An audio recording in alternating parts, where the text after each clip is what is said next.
Oke, baik. Selamat pagi teman-teman. Nah, kita akan membahas materi kita tentang hukum Faraday lanjutan dari sel elektrolisis bagian yang kedua. Nah, gitu ya. Nah, hukum Faraday itu ada dua. Yang pertama, hukum Faraday yang pertama berbunyi tentang jumlah zat yang dihasilkan di elektroda pada peristiwa elektrolisis ini nilainya sebanding dengan jumlah muatan listrik yang dialirkan selama proses elektrolisis berlangsung. Nah, hal ini ya dirumuskan dengan teman-teman nanti untuk penggunaan rumus dalam soal kita bisa lihat berdasarkan satuan arus listrik yang digunakan. Nah, jadi di sini saya sediakan 3 rumus ya.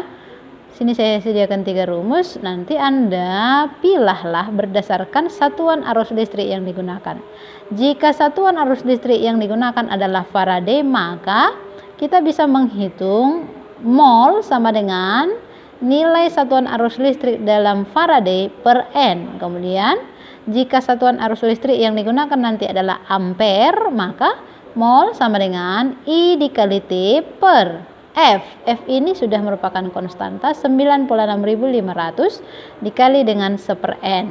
Dan yang ketiga, jika satuan arus listriknya adalah coulomb, maka kita menggunakan rumus mol sama dengan Q per F. Ingat, F-nya adalah 96.500 dikali 1/N. Dengan catatan teman-teman bahwa mol itu adalah massa dibagikan terhadap AR-nya atau MR-nya masing-masing. Nah, jadi F itu adalah satuan arus listrik dalam satuan Faraday, I adalah jumlah arus listrik dalam ampere, T adalah waktu dalam satuan sekon atau detik, Q adalah muatan listrik dalam satuan coulomb, dan N ini bisa teman-teman seperti ini. Kalau nanti yang kita tentukan di rumus itu atau di soal itu adalah ion-ion, maka N itu adalah muatannya, valensi unsur atau muatannya.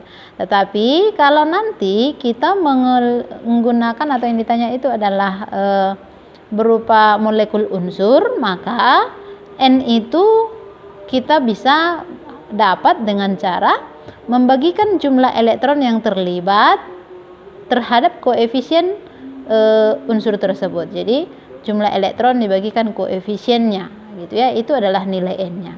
Kemudian yang kedua, hukum Faraday yang kedua adalah massa zat yang dihasilkan pada elektroda berbanding lurus dengan massa ekuivalen zat.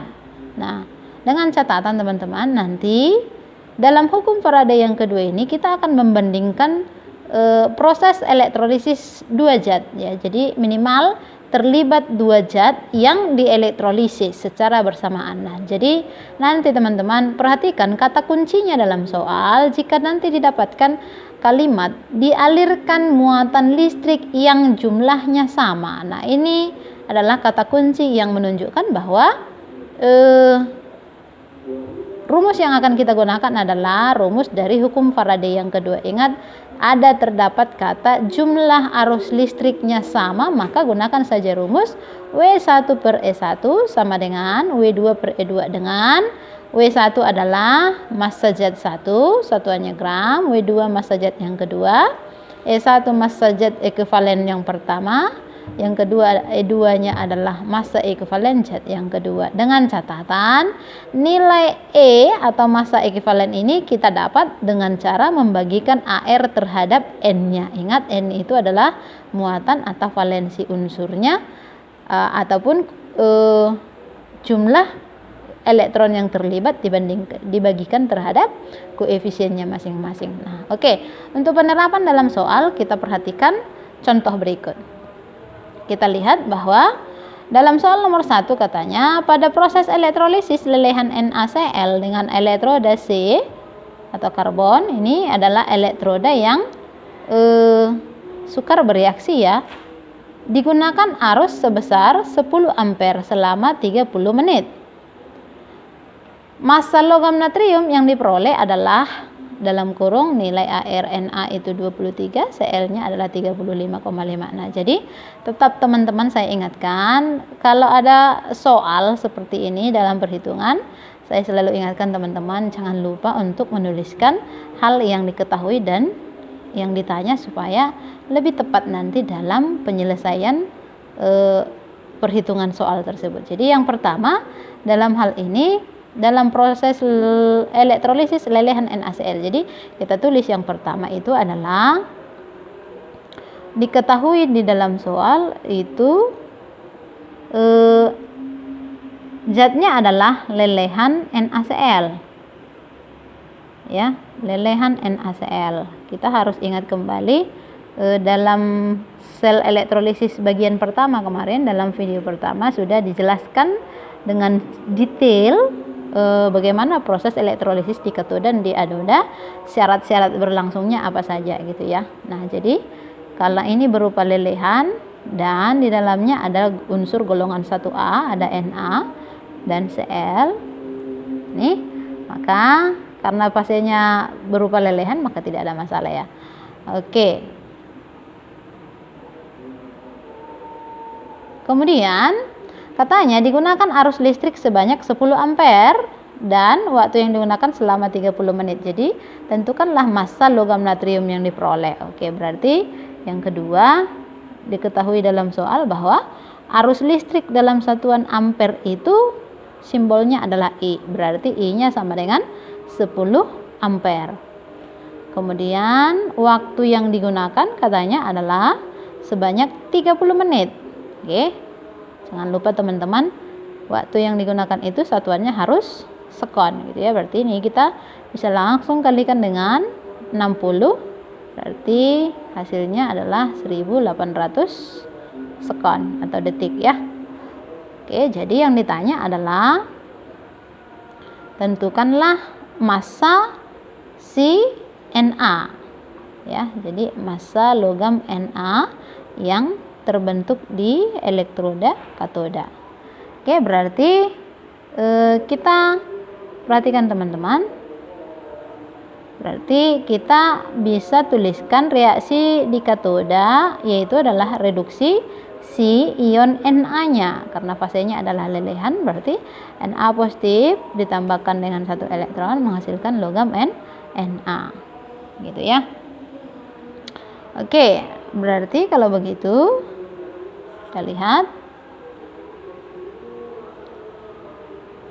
karena satuan arus listrik yang digunakan adalah I, ampere, maka kita gunakan rumus hukum Faraday yang ke bagian kedua ya. Karena satuannya adalah ampere, berarti kita gunakan mol sama dengan I dikali T per 96.500 kali dengan 1/n. Ingat dalam hal ini karena yang ditanya itu adalah si Na-nya, berarti N-nya itu adalah 1 ya. Oke, mol itu adalah massa per AR, berarti kita bisa ini langsung uraikan menjadi massa si Na per ARNA. Na itu artinya adalah 23 ya. 23 sama dengan I-nya 10 ampere kali T-nya adalah 1800 kemudian dibagi dengan 96.500 kali dengan 1/n, berarti ini adalah 1. Oke, berarti dapatlah maka massa si logam Na yang terbentuk di katoda adalah hasil perkalian dari ini 10 dikali 1800, berarti ini kalau kita sederhanakan ini menjadi 180 ya. 180 dikali dengan 23 bagi dengan 965. Oke, bagi dengan 1965, maka hasilnya adalah sebanyak 4,6 29 ya.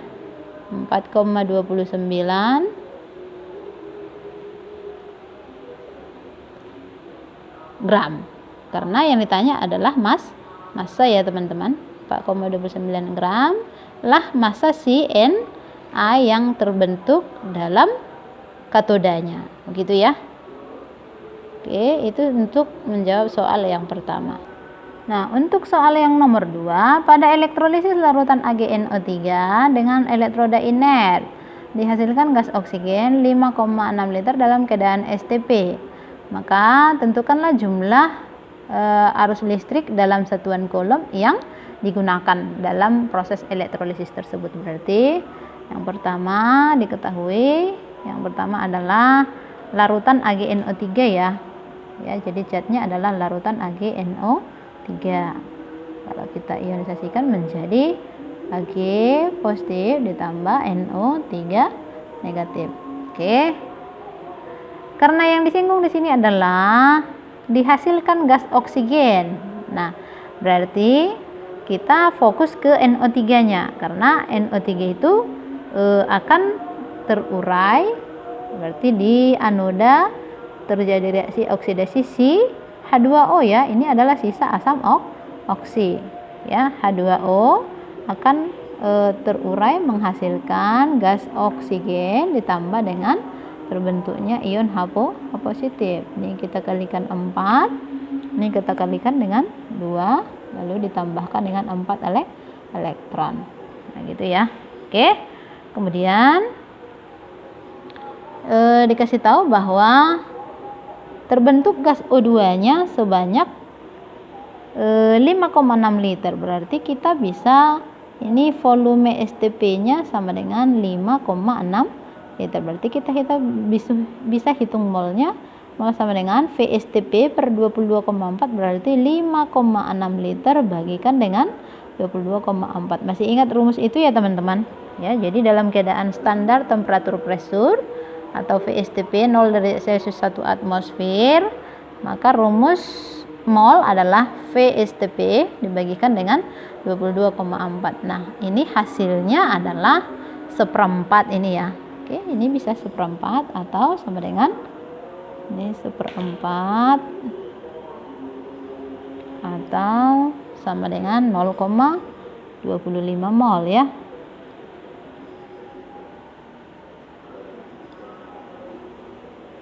Oke.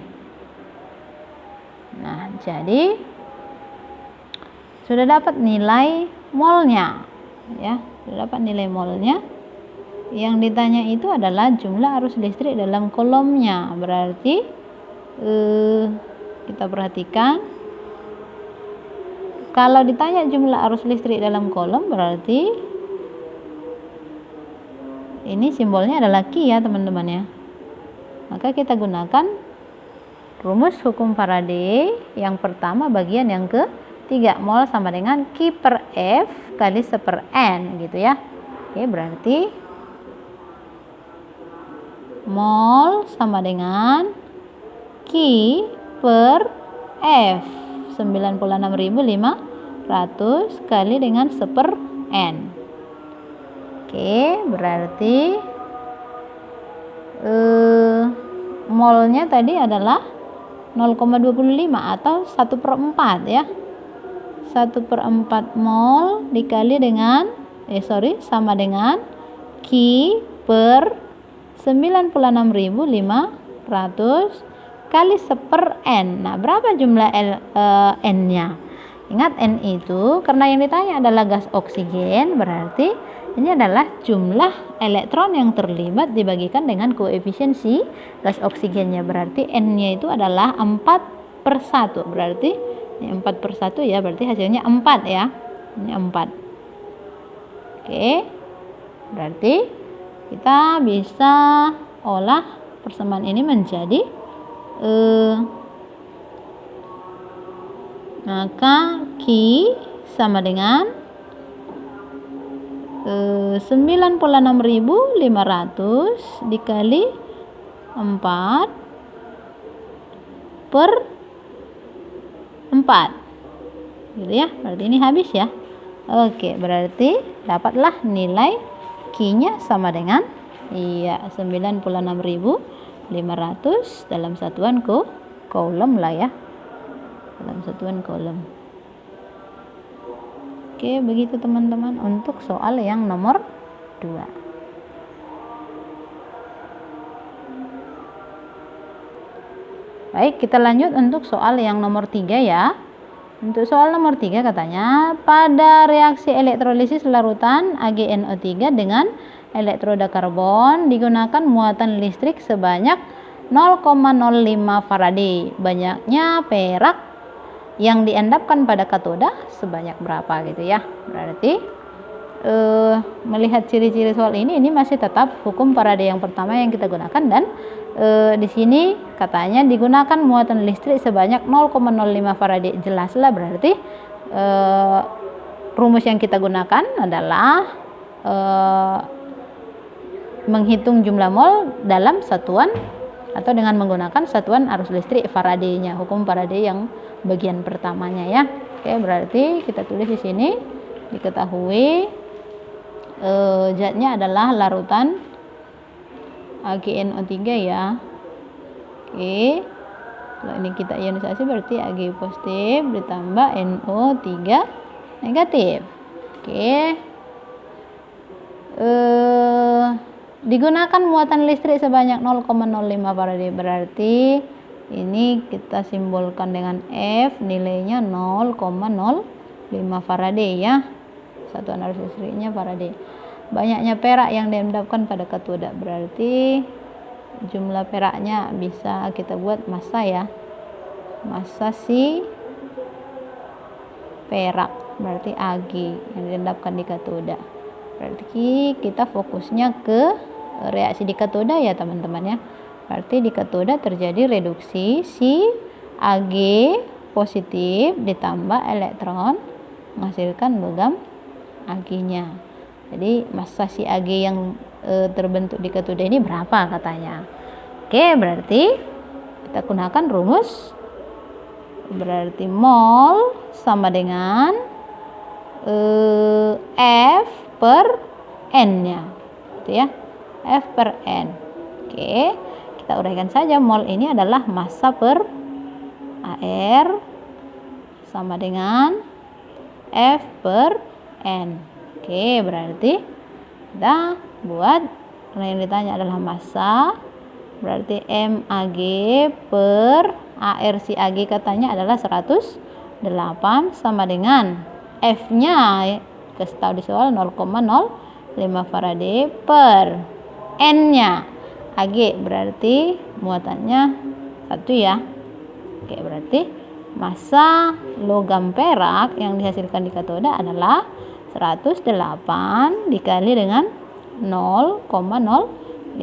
Oke, hasilnya sekitar 5,4 gram. Kita lanjut untuk soal nomor 4. Di sini dibuat elektron larutan NaCl menghasilkan 6,72 liter gas klor dalam keadaan STP. Jika jumlah muatan listrik yang sama digunakan untuk mengelektrolisis larutan AuCl3, tentukanlah massa logam emas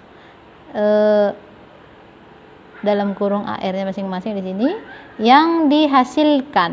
Nah, teman-teman, untuk menjawab soal ini perhatikan dulu kata kunci dalam soal ini. Perhatikan ada di sini dibuat jika jumlah muatan listrik yang sama digunakan untuk mengelektrolisis larutan AuCl3. Maka kata kuncinya adalah di sini dibuat jika muatan listrik yang sama digunakan gitu ya. Jadi di sini kalau digunakan arus listrik yang sama, maka ini adalah perbandingan proses elektrolisis dua zat. Maka yang kita gunakan pastinya adalah hukum Faraday yang kedua gitu ya. Maka yang pertama kita selesaikan soal ini dengan melihat zat yang diketahui pertama di soal adalah larutan NaCl. Kalau kita ionisasikan menjadi seperti ini, kemudian katanya menghasilkan 6,72 liter gas klor. Berarti kita fokus ke gas klornya ya. Oke, di anoda berarti terjadi reaksi oksidasi dari ion klor menghasilkan gas Cl2 ditambahkan dengan 2 elektron. Nah, katanya jumlah gas klor yang terbentuk di anoda ini sebanyak, volumenya dalam keadaan STP sebanyak 6,72 liter. Oke, kemudian yang kedua, kalau kita mau jalankan ya, kalau kita mau jalankan berarti mol sama dengan VSTP per 22,4 berarti 6,72 liter bagi dengan 22,4 hasilnya sekitar 0,3 mol. Oke. Kemudian yang berikutnya, yang kedua zatnya adalah di elektrolisis larutan AuCl3 ya, larutan AuCl3. Kalau kita ionisasi menjadi Au positif 3 ditambah 3Cl negatif. Oke. Kemudian katanya tentukanlah massa logam emas, berarti si Au-nya. Maka kita fokus ke reaksi reduksi di katoda, yaitu si Au positif 3 ditambah 3 elektron menghasilkan logam Au ya. Oke. Berarti yang ditanya adalah berapa massa si logam Au yang terbentuk. Maka kita gunakan persamaan. Jadi yang ditanya adalah massa si logam Au-nya sama dengan berapa. Oke, berarti kita gunakan persamaan W1 per E1 sama dengan W2 per E2.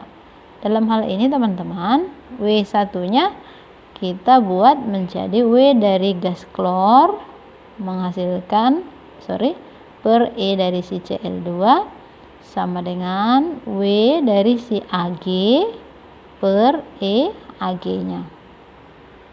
Oke, kita masukkanlah ke dalam persamaan. Karena yang diminta adalah W itu adalah massa ya.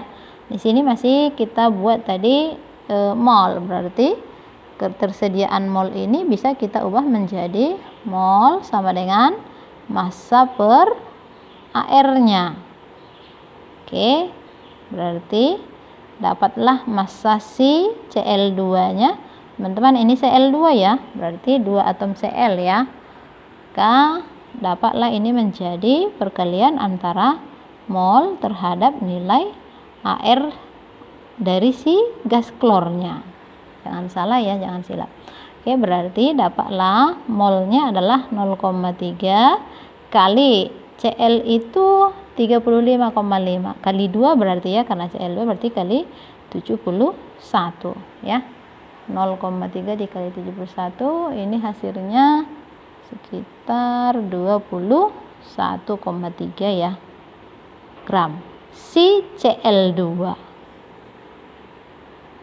Oke, berarti tinggal kita masukkan saja ke persamaan ini. Berarti W1-nya, W si Cl2-nya adalah sebanyak 21,3 ya, 21,3 gram per E itu adalah AR per N. AR-nya tadi ingat, karena ini adalah Cl2 berarti 35,5 kali 2 berarti 71 per N. N itu adalah jumlah elektron per koefisiennya atau muatannya bisa. Karena ini adalah si Cl2 berarti 2 per 1 berarti 2 ya, sama dengan W2 atau WAG itu yang mau dihitung per EAG. E si Ag itu AR-nya 197 per N-nya adalah si Ag, jumlah elektronnya, kok Ag ya, mohon maaf, Au ya, Au ya, aurum emas. Ini berarti jumlah elektronnya 3 per koefisiennya 1 berarti 3 ya. Oke, berarti kita masukkan 71 per 2 berarti 21,3 per ini 35,5 ya, sama dengan W dari si Au per 197 dibagi dengan 3. Oke, hasilnya kira-kira sebanyak 197 dibagi 3 sebanyak 65,66 atau 67 gitu ya. Maka kalau kita sederhanakan angka ini menjadi berarti WAU sama dengan 21,3 dikali 65,67 bagikan dengan 35,5 itu ya, maka dapatlah hasilnya sekitar 39,4